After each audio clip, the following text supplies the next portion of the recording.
Well, I got one side all welded up, and I'm starting to think about putting a little gusset in the corner up here, because I think if I'm really clamping down out here on this end, obviously it's going to put a bunch of force over here, right here at this point. So I think I'll put a gusset in that corner. The hinge isn't actually welded up yet. I just have it clamped down in the welding table.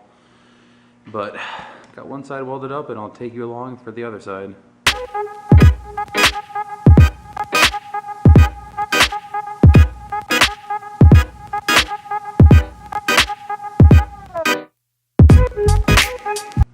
So the way I like to do this is get a piece of scrap right here and get it clamped down in the vise, and that will hold our two pieces we're welding together nice and true and flat and everything.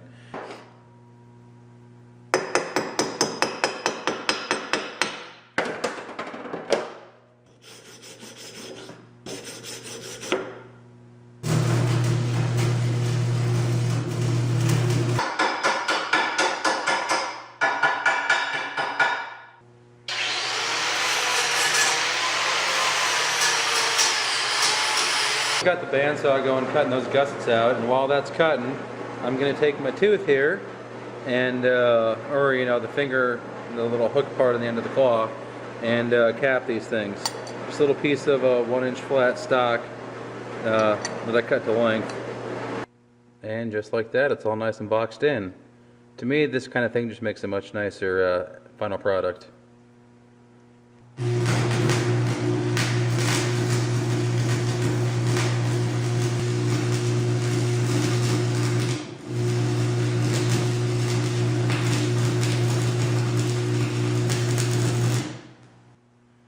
I got the two outside parts done, got them clamped on there with a pair of vice grips because I just wanted to see what it would look like, and I'm loving it so far. Looks like I should be able to get a nice big jaw full of stuff, and when these swing all the way down, it looks like they'll just barely be above ground level, so I could set the forks flat on the ground and close it without actually digging the points here into the ground. So that should work out pretty nice. So my box from Surplus Center just showed up. If you guys have never bought anything there, you got to check them out. They've got a vast array of stuff, and I just thought I would show you this because I was so impressed with how well it was packaged. You open the box up, they've just got a sheet of cardboard in here to protect nothing other than the catalog. These are my two hydraulic cylinders. This is going to be the valve that runs it, which is smart to put the valve in the center because these big steel cylinders will protect it.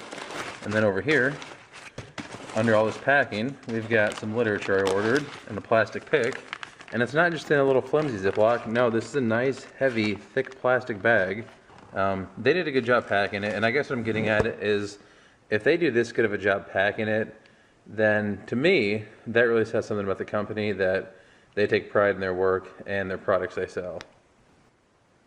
Alright, I just completed the part of the design process I like to call sit and think, which can turn into sit and stare pretty quick and you go nowhere fast.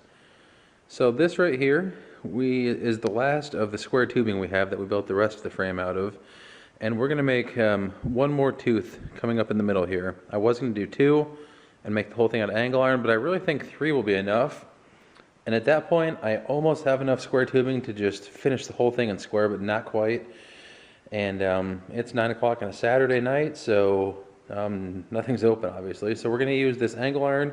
Going to cut it in half and just weld it on both sides of the square tube there.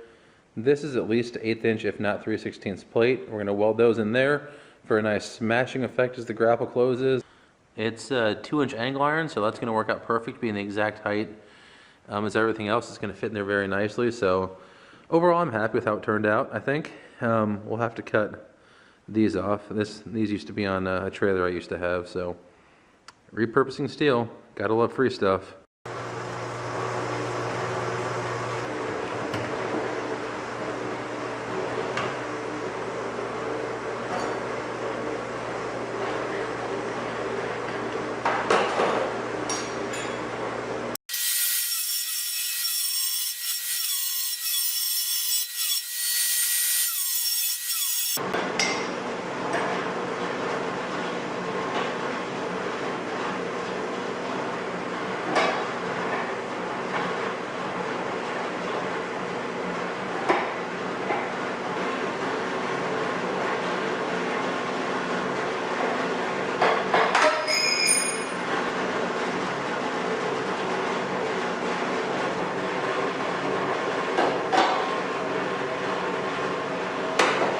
So what we actually did here wasn't break the weld. We tore the back of the tube out. That was one strong weld.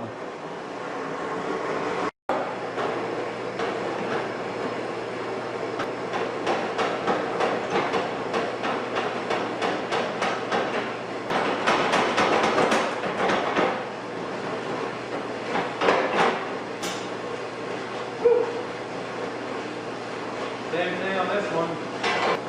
Just tore the back right out of this piece.